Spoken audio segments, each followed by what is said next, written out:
O povo de Israel chorava em silêncio.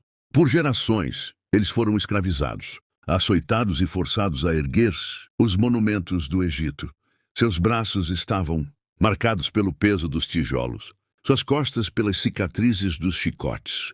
E ainda assim, Deus parecia calado, mas os céus não estavam surdos. Cada lágrima caída, cada suspiro de dor, subia como incenso até o trono do Altíssimo. Então, no tempo certo, Deus respondeu. E seu plano começou com um bebê colocado em um cesto de junco. Esse bebê cresceu dentro do palácio do próprio faraó. Seu nome era Moisés. Criado como príncipe, vestido com roupas reais, educado nas ciências do Egito, mas o sangue hebreu corria em suas veias. Um dia, ao ver um egípcio ferindo um escravo, sua justiça falou mais alto.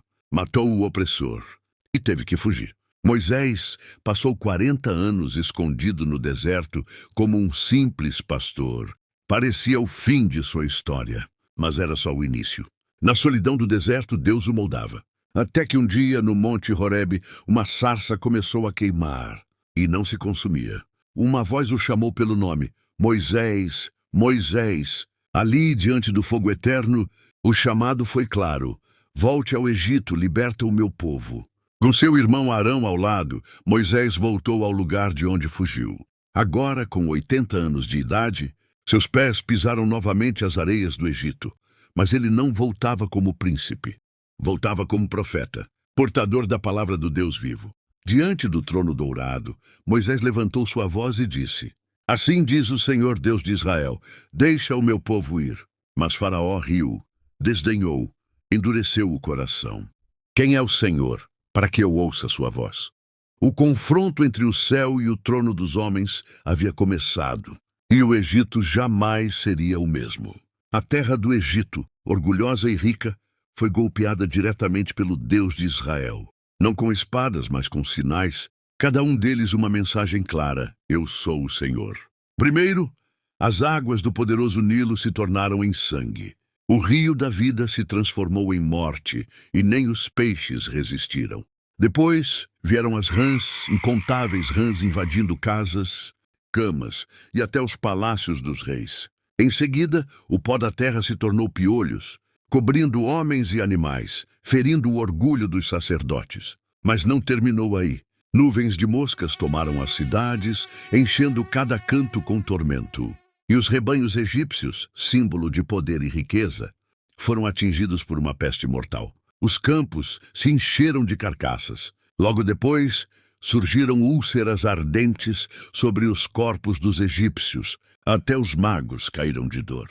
Então veio o céu, uma tempestade nunca vista, granizo misturado com fogo. O Egito tremeu. Quando o granizo cessou, os gafanhotos desceram como exércitos famintos, devorando tudo o que havia sobrado. E então, trevas espessas cobriram o Egito. Por 3 dias ninguém via ninguém. Mas nada foi tão devastador quanto a última praga, a morte dos primogênitos. Naquela noite, o anjo da morte passou pelas casas. De cada lar egípcio, ouviam-se gritos, prantos e desespero. Mas onde havia sangue do cordeiro na porta, o juízo não entrou. A vida permaneceu. Foi a primeira Páscoa, a noite em que Deus mostrou que entre a justiça e a misericórdia, ele estende a mão para libertar. A 10ª praga havia caído. Os primogênitos do Egito estavam mortos. O choro enchia as casas, dos palácios aos casebres. Faraó finalmente cedeu. Vão, saiam do meio do meu povo. E assim, mais de 600 mil homens, além de mulheres e crianças, marcharam rumo ao desconhecido, guiados por Moisés e pelo próprio Deus, em uma coluna de nuvem durante o dia e de fogo à noite. Eles não saíram como fugitivos, saíram como libertos. A 10ª praga havia caído. Os primogênitos do Egito estavam mortos. O choro enchia as casas, dos palácios aos casebres. Faraó finalmente cedeu. Vão, saiam do meio do meu povo. E assim, mais de 600 mil homens, além de mulheres e crianças, marcharam rumo ao desconhecido, guiados por Moisés e pelo próprio Deus, em uma coluna de nuvem durante o dia e de fogo à noite.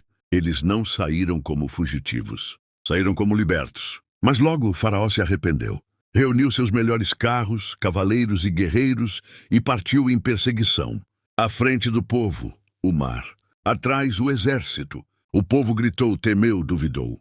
Mas Moisés firme declarou: não temam, o Senhor pelejará por vós. E então Deus ordenou: estende tua mão sobre o mar. As águas se abriram com fúria e reverência. Muros líquidos se ergueram à direita e à esquerda.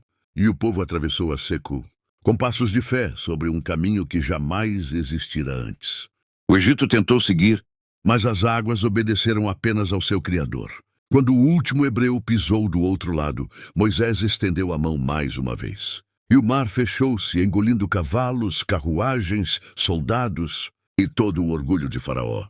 Naquela manhã, o povo de Israel contemplou a vitória de Deus com os olhos marejados. Não eram mais escravos, eram livres. Essa história está na Bíblia, no livro de Êxodo, capítulos 1 ao 14. Leia com atenção e permita que cada palavra fale com o seu coração.